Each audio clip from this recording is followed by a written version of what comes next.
গুড়িয়ে দেওয়া হচ্ছে আমতলায় অভিষেকের অফিসে আজও বুলডোজার অ্যাকশনে প্রশাসনের। খালি করে দেওয়া হয়েছে ডায়মন্ড হারবারের সাংসদের অফিস। আমাদের প্রতিনিধি সরাসরি রয়েছেন সৌভিক আমাদের সঙ্গে। সৌভিক, কিছুক্ষণ আগে তুমি দেখাচ্ছিলে আজ বুলডোজার নয়, যারা শ্রমিকরা তারা ইতিমধ্যে সেখানে প্রস্তুতি শুরু করে দিয়েছেন। ভাঙার কাজ কি আজ শুরু হয়েছে? দেখো, ভাঙার কাজ এখনো শুরু হয়নি। কারণ হচ্ছে এই যে বিল্ডিংটা আমি দেখাতে বলবো দীপঙ্করকে, এই বিল্ডিংয়ে টোটাল 10টা ফ্ল্যাট রয়েছে এবং সেই ফ্ল্যাটের বিভিন্ন জায়গায় তুমি দেখো এই যে ট্রাঙ্কগুলো বার করা হয়েছে, সেগুলোর মধ্যে কিন্তু বিভিন্ন রকমের নথি রয়েছে, পাশাপাশি প্রচুর জামা কাপড় রয়েছে এবং ধুতির যে বান্ডিল, সেই বান্ডিল তুমি দেখতে পাচ্ছ একেবারে ট্রাকের সামনে রয়েছে। এই ট্রাকটি নিয়ে আসা হয়েছে কিন্তু সেই কারণেই সমস্ত যে জিনিসপত্র, সেই জিনিসপত্রগুলো ধীরে ধীরে খালি করা হচ্ছে এবং খালি করার পরেই কিন্তু ভাঙার যে প্রক্রিয়া, সেই প্রক্রিয়া শুরু হবে।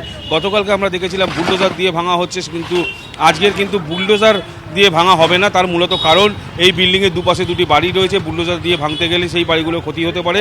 আজকে শ্রমিক দিয়ে ভাঙা হবে। শ্রমিকরা ইতিমধ্যে এই বিল্ডিংয়ের উপরে কিন্তু উঠে গেছে, সেখান থেকে সমস্ত মালপত্র নামানো হচ্ছে। তুমি দেখতে পাচ্ছ বিল্ডিংয়ের সামনেও কিন্তু বেশ কিছু শ্রমিক, তারা কিন্তু অপেক্ষারত, অর্থাৎ কতক্ষণে এই বিল্ডিং খালি হবে এবং তারপরে কিন্তু এই বিল্ডিং ভাঙার যে কাজ, সেই কাজ কিন্তু শুরু হবে। এবং তোমাকে জানিয়ে রাখি, এই বিল্ডিংয়ে কিন্তু নোটিশ দেওয়া হয়েছিল। এটা হচ্ছে দক্ষিণ 24 পরগনা তৃণমূল কংগ্রেসের মেন কার্যালয় এবং এখান থেকেই অভিষেক ব্যানার্জি পুরো দক্ষিণ 24 পরগনার যে ভোট, সেই ভোট কন্ট্রোল করত।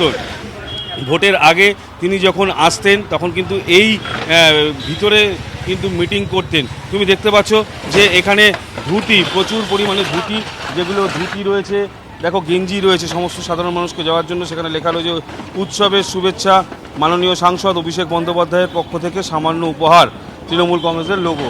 অর্থাৎ সাধারণ মানুষের জন্য এই পুজোর উপহার বা ঈদের উপহার, এইগুলো কিন্তু সমস্ত উৎসবে মানুষকে দেওয়া হতো, সেই জিনিসগুলোই এখানে রয়েছে। প্রচুর পরিমাণে নথি, সেগুলো ট্রাকের মধ্যে তোলা হচ্ছে।